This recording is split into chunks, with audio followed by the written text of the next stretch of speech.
Came west to Deadwood to prospect some gold. Haven't found a damn thing though, but I will soon. I got me a feeling. In my downtime, I went to saloon number 10. Same place poor Bill got shot down by that coward a few weeks prior. When I went to take a sip of whiskey, I heard gunfire erupt. Ain't out of the ordinary for Deadwood though. But as I went to the window, I saw a lawman by the name of Daniel Boone May in the street, smoke all around him, and hit by a round in what appeared to be his left arm. Bastard was still fighting though. I looked left and saw a man hop on his horse. I recognized him too. Prescott Webb, a mean, evil to the bone type fella. Suddenly, a bullet smashed into the window beside me and more gunfire erupted. After falling to the floor, I looked up. There was doggone Sheriff Seth Bullock and two of his deputies, smoke coming out of their revolvers, and Webb on the ground in pain. He yells out, "I'm done for. I'm all done, boys." Right then, Bullock walks up to Webb. Then in a flash, Webb raises his gun towards Bullock and pulls the trigger. Reminder, the story you just heard is fictional. It is a legend story based off of true events.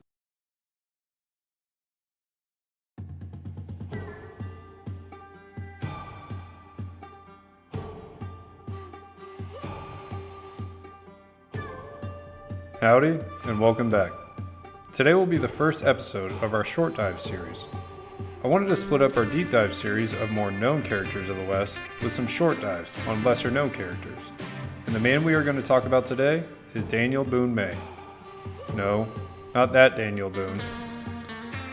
Daniel Boone May was a terror to outlaws in one of the most famous Wild West towns in the 1870s. So, who exactly was Daniel Boone May? Well, let's find out. My name's Steven, and this is Wild West Deep Dives.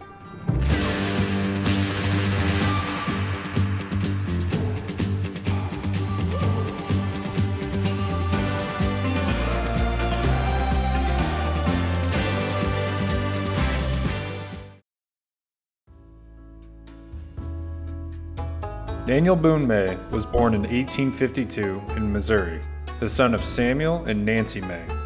He was the seventh of 9 children. His family later moved to Bourbon County, Kansas. He learned how to shoot while hunting with his father. He learned to make every shot count with the high cost of bullets. From here on out, I'm going to refer to him as Boone May. In 1876, 24-year-old Mr. Boone May left for Cheyenne, Wyoming with his older brother. He found work on the infamous Cheyenne-Deadwood stage line, a stretch that was surrounded by bloodthirsty criminals and upset native tribes.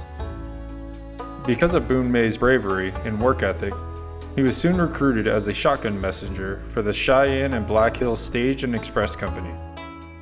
He also served as a station keeper at Robber's Roost in Wyoming Territory. Within a few years, May was thought to have been in at least 8 shooting incidents with outlaws.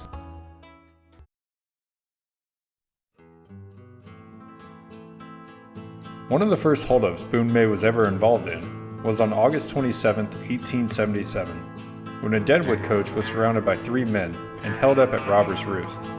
On this occasion, though May wanted to fight it out, he laid down his arms.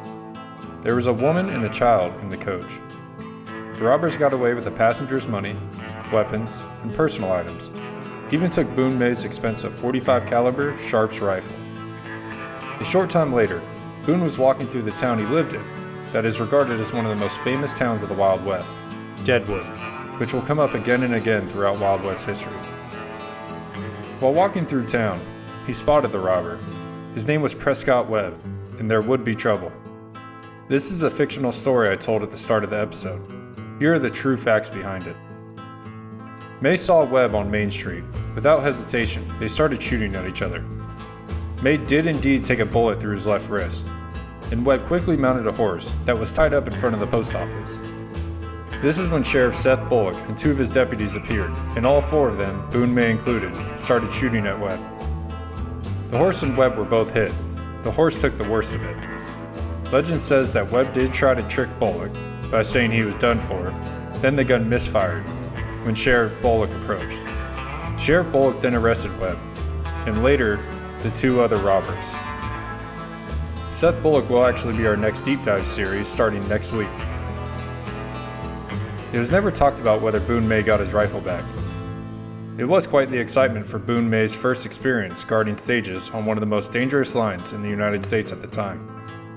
That being said, he was not close to being done. He would continue to hold his own amongst violent and deadly outlaws.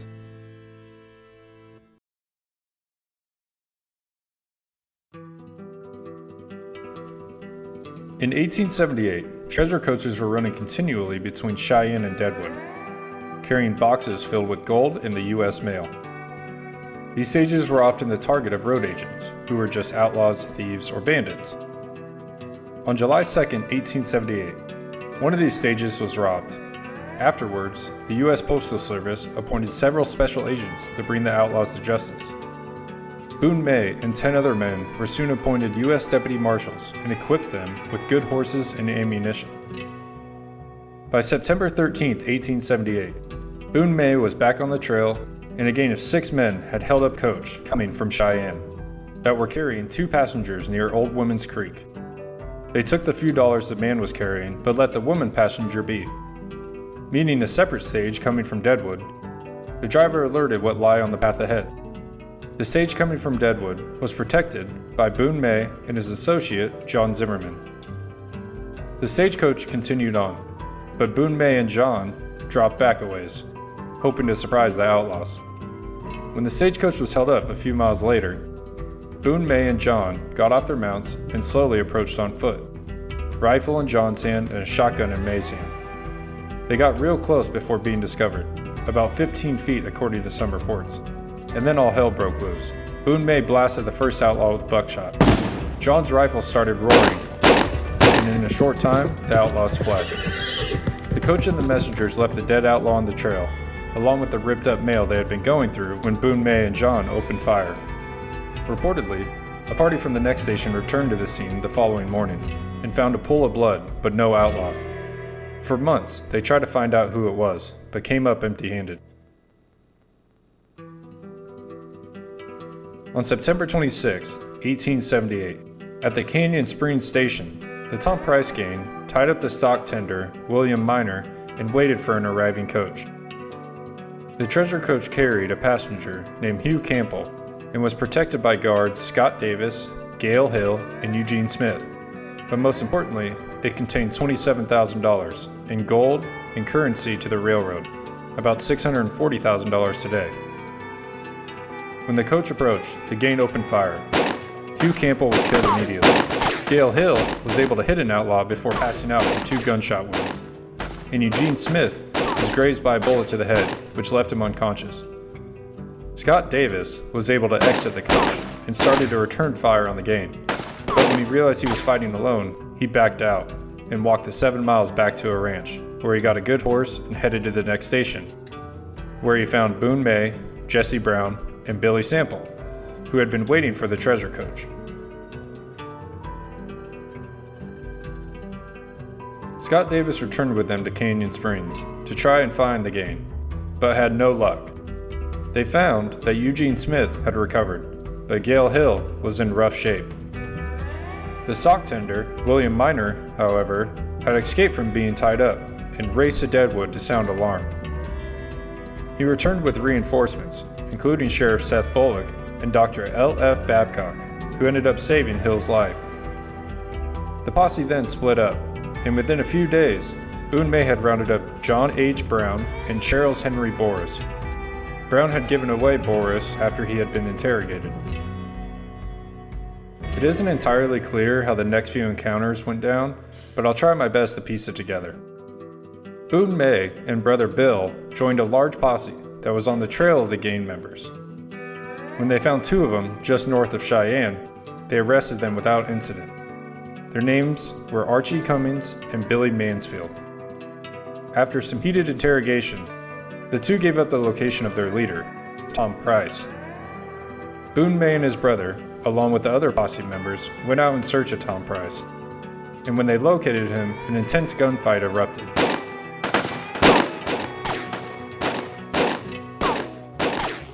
They successfully captured Tom Price, who was severely wounded in the gunfight. He would eventually recover. Among all the suspects taken in over the past few months, a man named Joe Menus revealed the name of the outlaw that Boone May had killed. His name was Frank Towle, and the outlaws had returned to the scene after May and the coach had left, and buried him in a shallow grave. The outlaws were captured north of Cheyenne and held there for a time, and were then sent under guard to Deadwood. But they never made it. They were stopped by vigilantes on November 3, 1878, who hung each of the outlaws. According to a newspaper article from the Black Hills Daily Times, dated Saturday, October 22, 1881. It's a long article, so I'm going to break it down piece by piece and try to explain it the best I can. Quote, Boone May and his gang succeeded in obtaining information from Madame Vestal, as justified him in sending a dispatch to Cheyenne, which caused the arrest of Archie Cummings and 2 of his companions, just as they were boarding the westbound train at Laramie City, on their way to San Francisco, where Madame Vestal had arranged to follow them, end quote. They were referencing his team as agents and calling them a gang. Madame Vestal was a famous female gambler who placed her bets in Deadwood. She seemed to be involved with Archie Cummings' gang in some way. Also, you'll see Archie Cummings as Archie McLaughlin. History can be confusing sometimes. Now back to the article. Quote, they were sent to Cheyenne, and from there under guard in irons to Deadwood. Soon after crossing the Platte River, near Fort Laramie, a party of 30 armed men stopped the coach and took the 3 road agents from it, and hung them one by one, using the same rope for each, allowing the last to see the first kick and strangle before suffering the same penalty. Archie Cummings, not yet recovered from his wounds, asked permission to pray, and for time to write a farewell letter to his mother. This was granted on the condition that he gave up the names of his confederates in crime and revealed the hiding place of his money accumulated from the frequent stage robberies. This he declined. He was then offered his life if he would give up his hidden treasure. He accepted the conditions, and after revealing the hiding place of his stolen gold, he was at once thrown up, and a warning written and posted. End quote. As you will learn if you listen to this podcast long enough, vigilante justice can be brutal.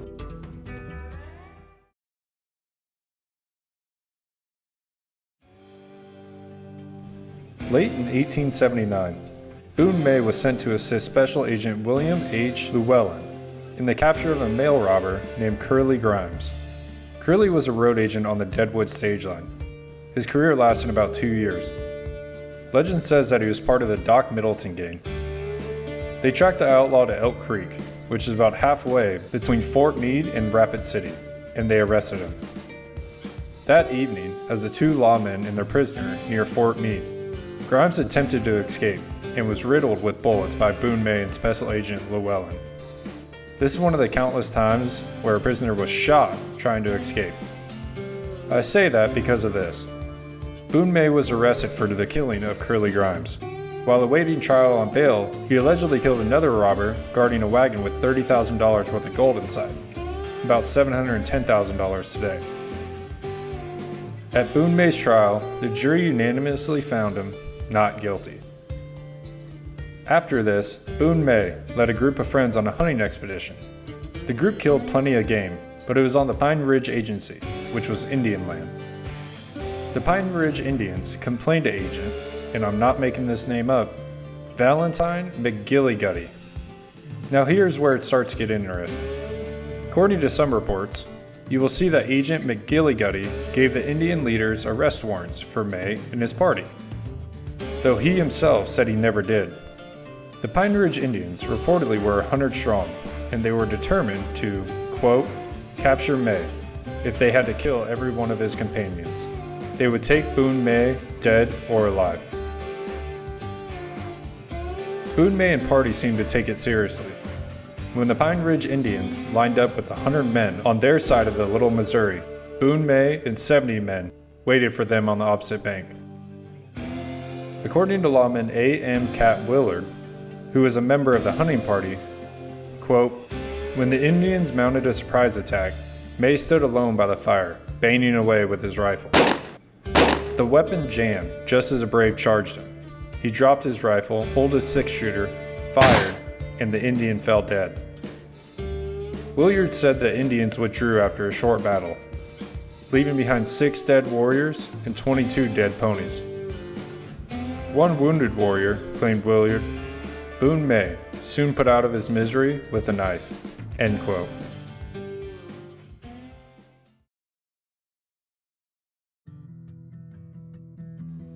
By this time, Boone May had made a reputation for himself as a deadly messenger and U.S. Deputy Marshal. Though all of his killings had been justified, he had a huge target on his back from road agents. They repeatedly tried to assassinate him. Every time they were unsuccessful. Boone May also worked as a messenger for the Black Hills Placer Mining Company during the summer of 1880, where it is said that he had killed at least one more road agent. Boone May resigned from the company in September of 1888. After his reputation as a legendary gunslinger had grew too much, and he disappeared from the Black Hills. The next time anyone heard from the Wild West legend again was in 1883, down in the most unlikely of places, Santiago, Chile.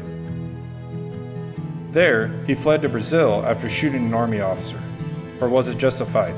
Again, history can be confusing. He lived his last years of his life in peace in a tropical paradise. But he finally met his match, and no matter how fast his draw was, he couldn't beat it. He died in Rio de Janeiro, Brazil, in 1910 from the yellow fever.